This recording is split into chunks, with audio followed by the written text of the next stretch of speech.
Os discípulos estavam muito desanimados.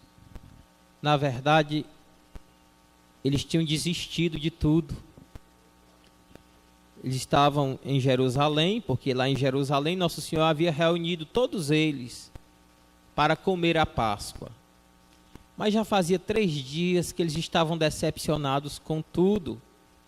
As autoridades romanas, os sumos sacerdotes, os judeus, haviam matado o chefe deles, haviam matado o mestre deles. Eles haviam colocado toda a esperança, todo o sentido na vida deles, na proposta de Jesus, no ensinamento de Jesus.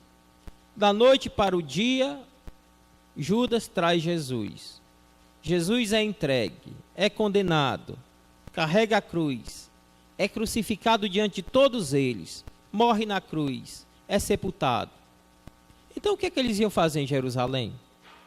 Estavam tristes, abatidos, haviam deixado a família, haviam deixado os planos, os sonhos, tudo deles, a favor de nosso Senhor Jesus Cristo. A tristeza havia abatido o coração deles, o desânimo, ou coisa triste é o desânimo, a desesperança. E então eles voltaram, foram embora. 2 deles foram para Emaús. Só que quando eles estavam voltando para Emaús, o próprio Jesus aparece a eles. Eles não reconhecem. Estavam como que cegos. A tristeza deles, o desânimo, era tão grande que eles eram incapazes de reconhecer Jesus ressuscitado na presença deles. Por isso, nunca nos deixemos abater pela tristeza. Quando acontecer algo ruim na sua vida, não fique remoendo, faz mal. O que passou, já passou. Caminhemos, a vida continua, olhar para frente, caminhemos sempre. Ficar olhando para trás, ficar remoendo, ficar de cabeça baixa, ficar olhando para aquela situação triste que não tem mais volta, não vai te fazer ir para frente. Não vai te fazer reconhecer a presença de Deus perto de ti. Deus está conosco.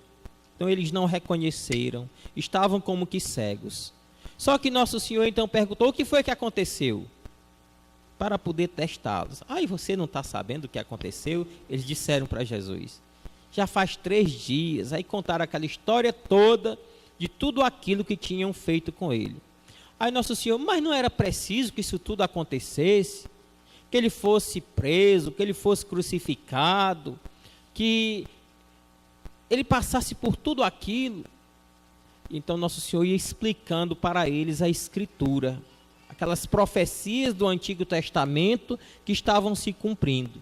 Quando nosso Senhor, estava já tarde, quando estavam chegando pertinho de Emaús, estava escurecendo, nosso Senhor fez de conta que ia passando um pouquinho na frente. E ele, olha, acharam tão boa a conversa, a explicação da palavra de Deus, que eles ficam conosco, já é tarde.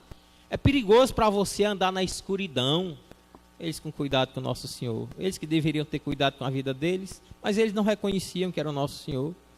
E então, fica conosco, já é tarde, a noite está chegando. Insistiram, foram hospitaleiros.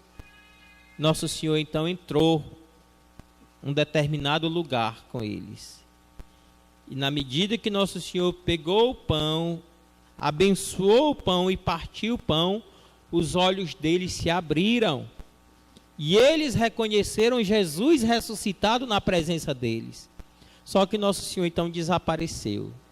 E eles comentaram um para o outro: o nosso coração não estava ardendo quando ele nos explicava as Escrituras? E então, mesmo de noite, na escuridão, eles voltaram para Jerusalém. Haviam desistido de tudo, estavam desestimulados, estavam sem esperança, mas depois de terem ouvido a palavra de Deus e depois de terem comungado, retornaram ao projeto de nosso Senhor Jesus Cristo. A palavra de Deus hoje serve para todos nós, para que nós fundamentemos cada vez mais a nossa vida na palavra de Deus e na Eucaristia. Não pode haver gente feliz sem a palavra de Deus e sem a Eucaristia. Quando você estiver triste, desanimado, deprimido, depressivo, é porque te falta de verdade na tua vida. O fundamento da palavra de Deus, te falta receber o corpo de Cristo na Eucaristia. Só esses dois fundamentos podem nos dar a certeza, a felicidade, podem nos preencher, nos encher de esperança e nos dar força para voltar ao projeto de Deus. Tantas famílias dissolvidas, tantas famílias estragadas pelo vício, pelo pecado, pela incredulidade. O que é que está faltando? Palavra de Deus e Eucaristia.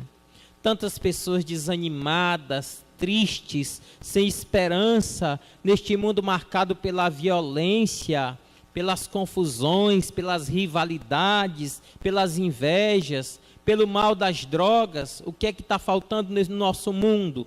Palavra de Deus e Eucaristia. Palavra de Deus e Eucaristia.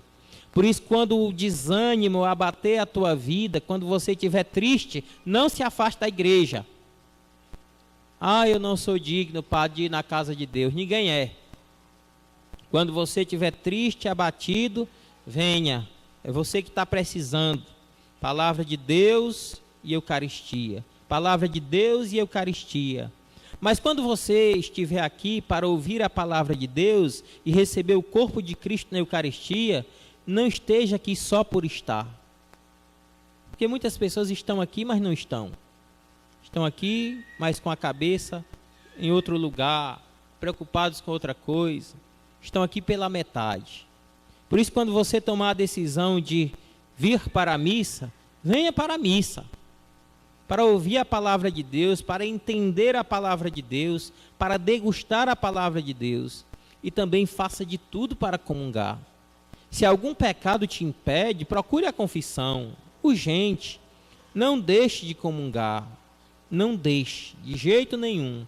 Os discípulos hoje se alegraram depois que ouviram a palavra e comungaram. E o que foi que eles fizeram? Voltaram alegremente para Jerusalém e lá disseram, cheios de alegria, nós vimos o Senhor, nós contemplamos Cristo ressuscitado.